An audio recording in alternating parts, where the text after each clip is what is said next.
Assalamualaikum warahmatullahi wabarakatuh. Baik, saya berterima kasih kepada Bapak Fahmi Romisa, Eskom Mkom yang telah memberi kami kesempatan untuk berpresentasi pada hari ini.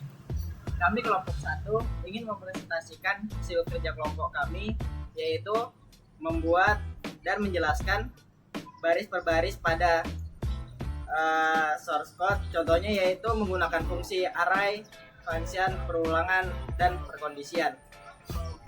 Baik, sebelum memulai presentasinya, ada kalanya kami memperkenalkan nama kami semua. Dari saya sendiri, yaitu saya Rizky Ahmad Fauzi dengan NIM 72. Saya Muhammad Fadrian Salafin dengan NIM 41. Saya Umi Kalsum dengan NIM 50. Saya Yoelia dengan NIM 75. Baik, bisa kita mulai presentasi hari ini.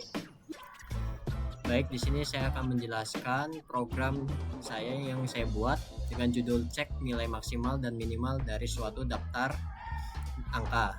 Jadi pertama-tama di sini ada def, lalu membuat variabel cari max dan min, lalu angka list.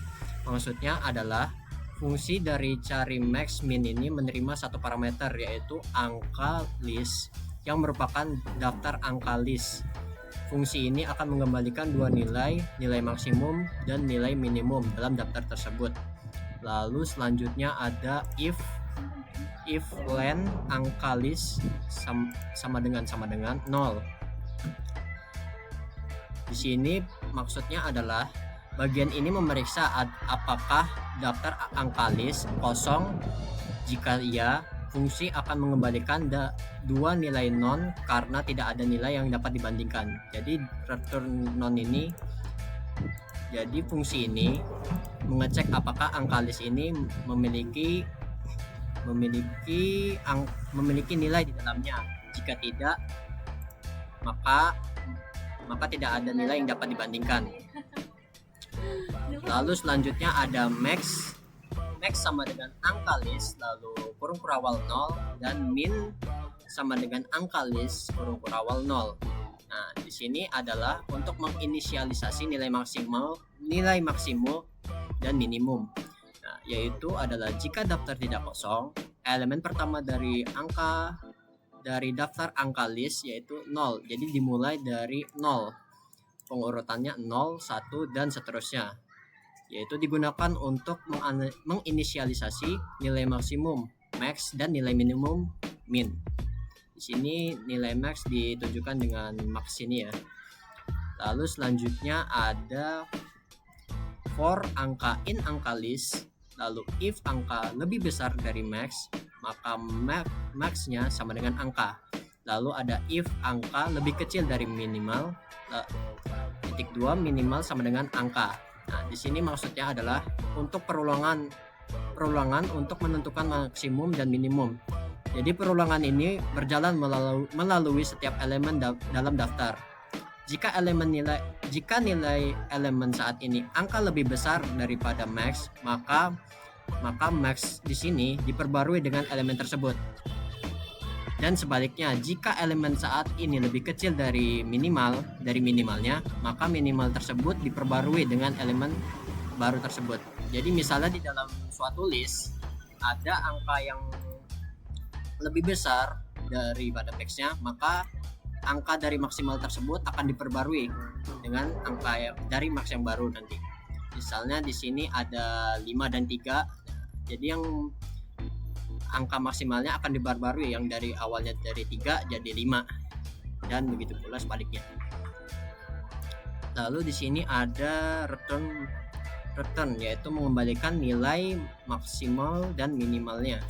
Di sini ada fungsi return max lalu koma minimal. Nah, fungsi ini mengembalikan dua nilai, yaitu nilai maksimum max dan nilai minimum min setelah perulangan selesai. Jadi di sini maksudnya adalah program akan terus berjalan hingga menemukan angka yang paling kecil yaitu minimal dan menemukan angka yang paling besar yaitu maksimal.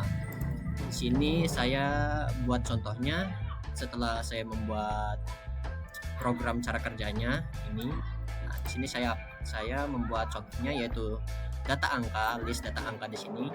Itu di dalamnya ada 3, 5, min 2, 9, min 8, 7, 10, dan min 1. Di sini saya membuatnya secara acak ya, tidak berurutan dari besar ke kecil maupun sebaliknya.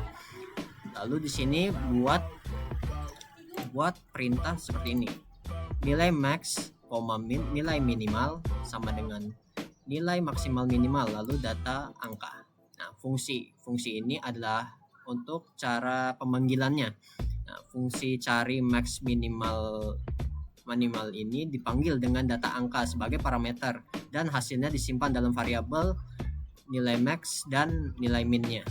Nah, lalu di sini kita meminta outputnya yaitu print nilai maksimum titik 2, lalu koma nilai maxnya, lalu dan print nilai minimumnya, koma nilai min. Jadi jika kita run maka akan muncul seperti itu. Sesuai ya. Dimana di dalam list tersebut nilai yang paling kecil atau nilai minimalnya adalah min 8 dan nilai maksimalnya adalah 10. Jadi seperti itu. Nah, program pada gambar adalah program Python yang menghitung jumlah bilangan genap dalam sebuah array menggunakan pendekatan rekursif. Yang pertama, def hitungan genap. Fungsi ini digunakan untuk menghitung jumlah bilangan genap secara rekursif. Base case, jika panjang array n sama dengan 0, fungsi mengembalikan 0. Rekursif, memeriksa apakah elemen terakhir indeks ke n ke 1 genap array n ke 1 ke 1 persen 2 sama dengan 0. Jika genap, tambahkan 1 dan panggil fungsi untuk elemen sebelumnya n ke 1. Fungsi untuk elemen sebelumnya. Jika tidak genap, langsung panggil fungsi untuk elemen sebelumnya n ke 1. Fungsi main atau def main. Fungsi ini fungsi utama untuk menjalankan program. Langkah-langkahnya yaitu meminta input jumlah elemen array dalam pengguna jumlah elemen. Menggunakan fungsi hitungan genap untuk menghitung jumlah bilangan genap dalam array. Lalu mencetak hasil perhitungan ke layar.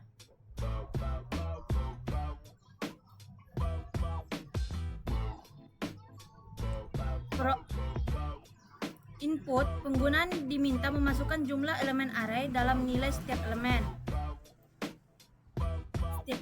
Prosesnya tuh fungsi hitungan genap menghitung jumlah bilangan genap dengan cara rekursif. Outputnya, program menampilkan jumlah bilangan genap yang ada dalam array. Contohnya, kita ambil, masukkan elemennya 5.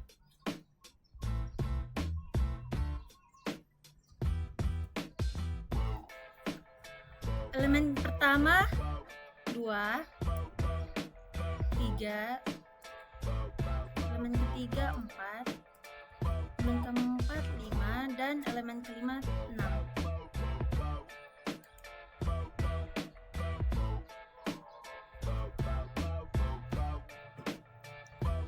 Nah, maka program akan mencetak bilangan genap dalam array ada 3.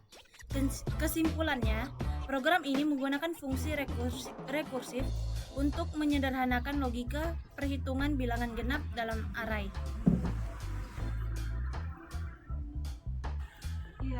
Di sini saya akan menjelaskan program mencetak angka ganjil dan angka genap. Yang pertama ada def cek genap ganjil. Program ini fungsi cek genap ganjil menerima satu parameter yaitu angka list yang merupakan daftar angka yaitu list. Fungsi ini akan memisahkan bilangan genap dan ganjil dalam daftar tersebut. Yang kedua ada inisialisasi list kosong.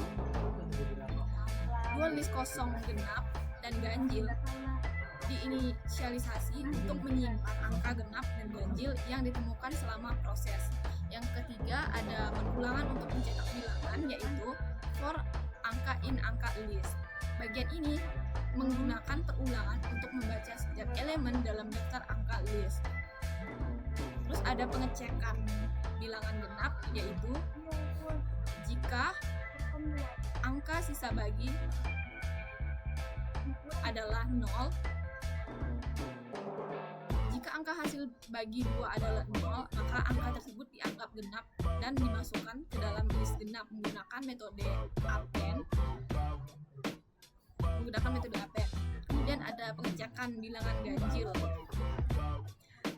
Jika angka tidak jika angka tidak habis dibagi 2, maka angka tersebut dianggap ganjil dan dimasukkan ke dalam list ganjil. Kemudian ada mengambil hasil, yaitu rektur genap ganjil. Nah, setelah semua angka diproses, fungsi mengembalikan dua list genap dan ganjil. Kemudian ada data input, yaitu data angka 1, 2, 3, 4, 5, 6 dan seterusnya. Daftar angka ini berisi bilangan dari 1 hingga 10. Program akan memproses daftar ini untuk memisahkan angka genap dan ganjil. Yang keenam ada pengambilan fungsi, yaitu hasil genap, hasil ganjil, cek genap ganjil, data angka. Fungsi cek genap ganjil dibagi dengan data angka sebagai parameter. Hasilnya disimpan dalam dua variabel, yaitu hasil genap untuk bilangan genap dan hasil ganjil untuk bilangan ganjil. Dan yang ketujuh ada menampilkan hasil. Print bilangan genap, hasil genap, print bilangan ganjil, hasil ganjil. Hasil pemisahan bilangan genap dan ganjil ditampilkan di layar. Output program dengan daftar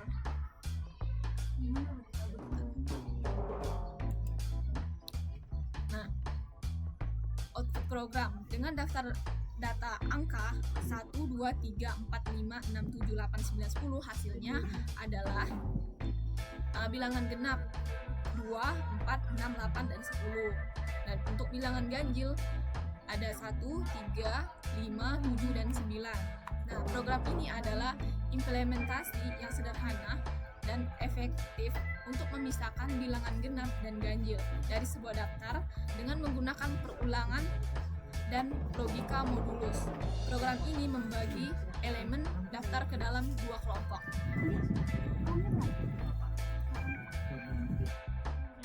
Menjelaskan codingan menghitung faktorial. Di komen pertama itu ada def faktorial n, yang mana fungsi def itu sebagai fungsi untuk mendefinisikan fungsi tersebut. Dan komen kedua itu ada string dan yang berisi fungsi rekursif untuk menghitung faktorial dari suatu bilangan. Di komen ketiga yaitu if n sama dengan 0. Nah, fungsi f ini sebagai percabangan logika saja, yaitu untuk memunculkan nilai n itu sebagai 0. Dan komen keempat itu ada return 1. Nah, fungsi return ini untuk mengembalikan hasil dari fungsi tersebut. Dan else return n kali faktorial n sampai 1. Nah, fungsi else ini sama seperti if juga, yaitu sebagai percabangan logika saja. Nah, baik di komen yang bilangan ini yaitu untuk mengisi angka faktorialnya, bilangan sama dengan kurung siku 5,3,7,2. Di line 10 ada for angka in bilangan. Nah, fungsi for dan in ini sebagai yang pertama, for itu untuk perulangan dan in itu untuk iterasi atau pengecekan keanggotaan. Dan di line ke-12 hasil sama dengan faktorial angka, dan komen ini sebagai untuk mengeluarkan hasil dari angka tersebut. dan ini komen untuk munculkan hasil dari hasil faktorialnya. Dan yang ke-15 ini if hasil lebih besar dari 100. Dan ini komen untuk memunculkan komen dari if yang lebih besar dari angka 100. Dan hasil dari codingan ini itu faktorial dari 5 adalah 120 dan hasil faktorialnya adalah sangat besar. Dari faktorial dari 3 adalah 6, faktorial dari 7 adalah 5040. Hasil faktorialnya sangat besar. Faktorial 1 dari 2 adalah 2. Sekian dari saya jelaskan tentang materi codingan hitung faktorial. Terima kasih. Sekian dari presentasi kelompok kami. Jika ada salah kata, kami mohon maaf. Sekian, wassalamualaikum warahmatullahi wabarakatuh.